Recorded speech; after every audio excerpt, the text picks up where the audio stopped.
मुलगा फोटोग्राफर आहे असं समजल्यानंतर मुली लग्नाला तयार होत नाहीत किंवा आई वडील पण लवकर सहमती देत नाहीत, तर त्यांना तुम्ही काय सांगाल किंवा ह्या प्रसंगाबद्दल काय सांगाल? फोटोग्राफी क्षेत्र हे खूप बदललेलं आहे आता. आधीच्या मला वाटतं जनरेशनमध्ये किंवा जमान्यामध्ये तो एक क्वेश्चन होता की यार मुलगा फोटोग्राफर आहे, मग ह्याला एकतर सरकारी नोकरी तरी पार्ट टाइम पाहिजे, नाही तर त्याने पार्ट टाइम दुसरा आणि कुठला तरी व्यवसाय करावा. कारण फोटोग्राफी हे सीझनल होतं. फक्त लग्नाचे मुहूर्त असलं तेव्हा फोटोग्राफर दिसत होते, मध्ये कुठे दिसत नव्हते. पण आता तसं राहिलेलं नाहीये. फोटोग्राफी हे सर्व क्षेत्रांमध्ये आलेलं आहे. तुम्ही पकडा इंटिरियर्स, आर्किटेक्ट, फूड फोटोग्राफी, कुठल्याही व्यवसायाला आता फोटोग्राफी ही जोडच आहे.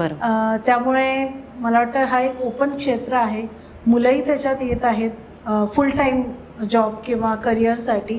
आणि आपण बघतोय की आता फोटोग्राफर्स वेडिंगमध्ये टीममध्ये काम करत आहेत. 10 लोक वेडिंग फोटोग्राफी करतायत आणि तुम्हाला त्याचे चार्जेसही माहीत असतील. मी सांगायची काही वेगळी गरज नाही. त्यामुळे फोटोग्राफर्स लाखांनी कमवत आहेत वेडिंग फोटोग्राफी. ऑफ सीझन असतात तेव्हा त्यांना वेगळेही मार्ग असतात. त्यामुळे फोटोग्राफर कधीही आता रिकामा झालेला नाहीये, त्याला फुल टाईम इन्कम आहे. आणि पेरेंट्सनी किंवा मुलीच्या आई वडिलांनी सुद्धा ही शंका आता मनातून काढावी आणि मला वाटतं सहमती द्यावी आणि तुमच्या मुलींनाही त्याच्यात इन्व्हॉल्व करून घ्यायला एक ऑपॉर्च्युनिटी राहील. त्यामुळे ही शंका कुठेतरी बाहेर आता आपण ठेवली पाहिजे. बरोबर.